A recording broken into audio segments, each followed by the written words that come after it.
ഹരേ കൃഷ്ണ. സർവഫല സിദ്ധിക്കായിട്ട് നിത്യവും ജപിക്കാവുന്ന മന്ത്രമാണ് വിഷ്ണു സ്തോത്രം.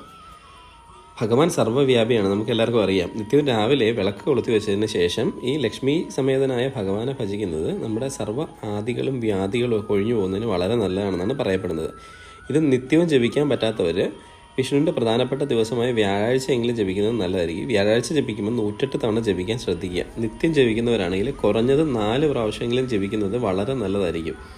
അതായത് വിഷ്ണു ഭഗവാന്റെ രൂപത്തെ സങ്കല്പിച്ച് വേണം ഈ മന്ത്രം ജപിക്കാൻ. ഇതിൻ്റെ ഫലസിദ്ധി എന്ന് പറയുന്നത് സർവ്വ ഐശ്വര്യവും, നിങ്ങൾക്ക് ജീവിത പ്രശ്നങ്ങളെയൊക്കെ അഭിമുഖീകരിക്കാനുള്ളൊരു ധൈര്യവും സന്തോഷവും സമാധാനവും ഒക്കെ നിങ്ങളുടെ ജീവിതത്തിൽ വന്നു ചേരും പെട്ടെന്ന് തന്നെ.